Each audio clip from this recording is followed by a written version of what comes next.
Ice TV, सच सबसे आगे। दोस्तों मैं अब्बास हफीज हूं। हैदराबाद में लोकल बॉडी इलेक्शंस हो रहे थे जिनका आज परिणाम आया है। लोकल बॉडी इलेक्शंस मतलब नगर निगम के चुनाव, हैदराबाद शहर के म्युनिसिपैलिटी के चुनाव जिनमें पार्षदों को चुना जाता है, महापौर चुने जाते हैं। ऐसे चुनाव के अंदर बीजेपी ने अपना एड़ी चोटी का जोर लगा दिया था, बहुत हाई प्रोफाइल चुनाव बना दिया था। बीजेपी ने अपने देश की, भारत सरकार के गृह मंत्री, बीजेपी के कद्दावर नेता अमित शाह जी को वहां भेज दिया था प्रचार के लिए, और बीजेपी ने अपने उत्तर प्रदेश के मुख्यमंत्री योगी आदित्यनाथ को भेज दिया था प्रचार के लिए, जिन्होंने वहां पर जाके ये कहा था कि हम भाग्यनगर कर देंगे हैदराबाद का नाम अगर चुनाव जीते। लोगों ने कहा था ये सब यहां नहीं चलता, ये काउ बेल्ट नहीं है, हिंदी बेल्ट नहीं है, ये साउथ इंडियन स्टेट है, यहां पर आप काम की बात कीजिए। बीजेपी ने और गोदी मीडिया ने ऐसा माहौल बनाया था जैसे हैदराबाद में चुनाव बीजेपी जीत गई। आज जब परिणाम आए तो बीजेपी बहुत पीछे रह गई है। टीआरएस ने वहां पर चुनाव के अंदर आगे बढ़त ली और बहुत आगे जाकर शहर की सरकार बनाने का अपने दावे को मजबूत किया। वहीं पर बीजेपी के लिए बस एक ही मिसाल है, बहुत निकले मेरे अरमा लेकिन कम निकले, निकलना खुल्द से आदम का सुनते आए थे लेकिन बड़े बेआबरू हो के तेरे कूचे से हम निकले। वो शेर जो है ये बीजेपी के ऊपर फिट बैठता है आज की तारीख में। बड़े बेआबरू हो के हैदराबाद के कूचे से निकले। क्यों? अमित शाह साहब को जिन्होंने गली गली घुमा दिया, योगी जी को गली गली घुमा दिया और ये तक कह दिया भाग्यनगर होगा हैदराबाद का नाम, और उसके बावजूद भी चुनाव के अंदर बहुत पीछे रह गए। और साउथ इंडियन स्टेट्स ने साबित कर दिया कि बीजेपी को हम ये जो ये जातिवादी, जातिगत राजनीतियां और जाति और समाज के और धर्म के नाम पे विभाजनकारी नीतियों वाली बीजेपी को हम अपने यहाँ नहीं आने देंगे। अब मैं आपको कुछ परिणामों से रूबरू आप पे कराता हूँ। सुबह सुबह जब हम उठे थे तो सुबह सुबह बीजेपी के तरफ से गोदी मीडिया ने ऐसा मोर्चा संभाला था कि गोदी मीडिया ने यह बता दिया था कि भैया बीजेपी एक तरफा चुनाव जीत गई।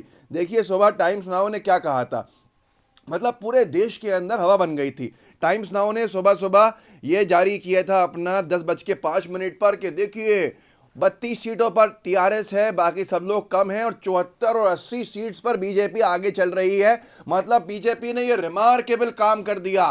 डिबेट्स होने लगे पूरी गोदी मीडिया पे, बीजेपी की उपलब्धि, हैदराबाद पे बीजेपी का फतेह, हैदराबाद के किले को ढहा दिया बीजेपी ने, हैदराबाद में अपनी सरकार की स्थापना करने के रास्ते खोल दिए। अब हैदराबाद है, कल को क्या पूरा आंध्रा और तेलंगाना होगा, क्या होगा, ये सारी बातों के अंदर लग गए। अब धीरे धीरे 1 घंटे के अंदर बीजेपी के कद्दावर नेता भी एक्टिव हो गए। बीएल संतोष साहब, आपने शायद, जो लोग पॉलिटिक्स से ज़्यादा रूबरू नहीं होंगे वो नहीं जानते होंगे, पर बीएल संतोष साहब बीजेपी के नेशनल के अंदर टॉप 5 लोगों के अंदर आते हैं, इतने बड़े नेता हैं ये। उन्होंने ट्वीट भी कर दिया 10:25 के ऊपर, well done Bhagyanagar, great going team BJP Telangana, you made a mark. जबरदस्त काम किया भाजपा तेलंगाना ने, आपने अपनी छाप छोड़ दी, बहुत शानदार भाग्यनगर, ये कहा इन्होंने। हैदराबाद का नाम मतलब बदल दिया ऐसा लगा। उसके बाद जो कुछ लोग हैं इनके हैंडल जो भगवाकरण की बातें करते हैं, उन्होंने लिखा कि देखिए हम पेंटिंग पहले से बनाने लगे, चार मीनार को भगवा कर दिया। ऐसे ही और भी चीज़ें, भाग्यनगर कमिंग अप लिख के इस तरह के पूरे कार्टून्स चलने लगे।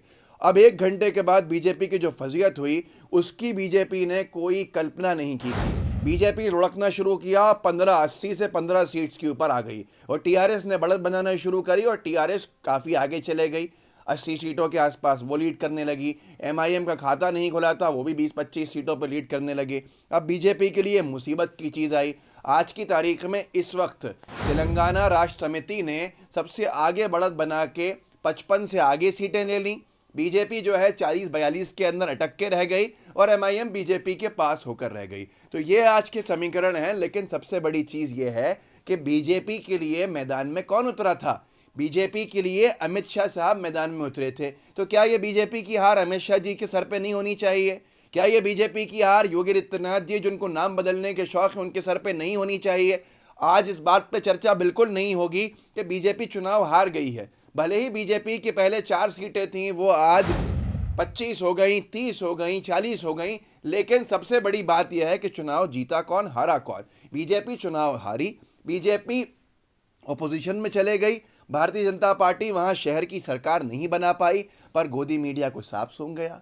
गोदी मीडिया जिसने सुबह से ये माहौल बनाना शुरू किया था कि बीजेपी चुनाव जीत गई हैदराबाद के, वो गोदी मीडिया आज कहाँ पर है? और एक और चीज़ याद रखिएगा, ये नगरीय निकाय के चुनाव थे, नगर निगम के चुनाव थे, म्यूनसिपालिटी के चुनाव थे, लोकल बॉडी के चुनाव थे।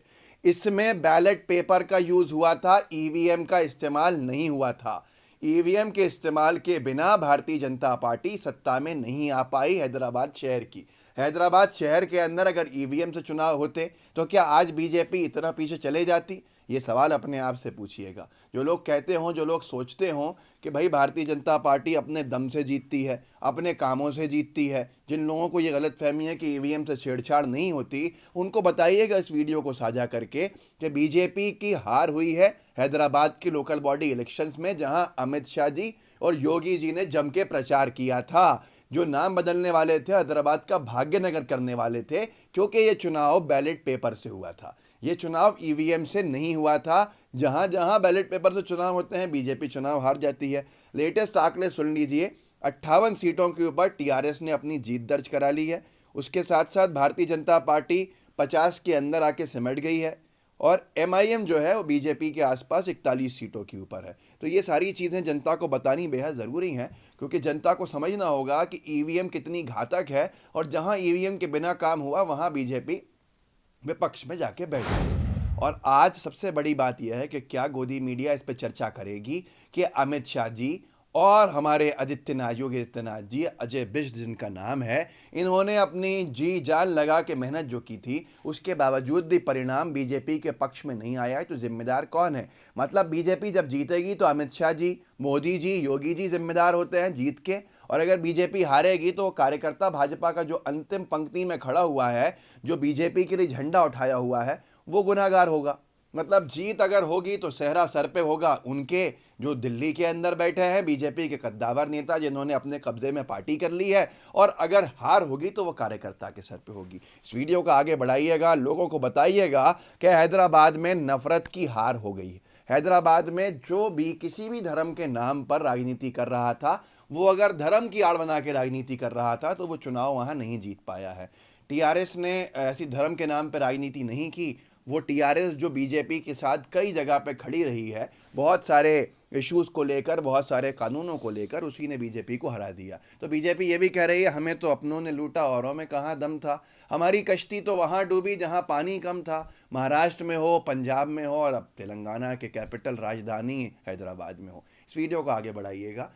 लाइव टीवी को सब्सक्राइब अगर नहीं किया है तो कर लीजिए, और अगर कर लिया है तो नीचे बेल आइकन एक दिख रहा होगा, तो उस बेल आइकन पे क्लिक कर दीजिएगा, बेल आइकन को दबा दीजिएगा। जुड़े रहिए। जय हिंद, जय भारत। अगर एक साथ हम आवाज़ उठाएंगे तो आवाज़ एक दूसरे की मजबूत होगी और लोकतंत्र सुरक्षित रहेगा। इसीलिए अगर आप भी देखते हैं तो आप भी वीडियोस बना के अपने सोशल मीडिया पे साझा कीजिए, ताकि आपकी आवाज़ भी आगे तक जाए। ये सोशल मीडिया का दौर है। धन्यवाद। लाइव टीवी, सच सबसे आगे।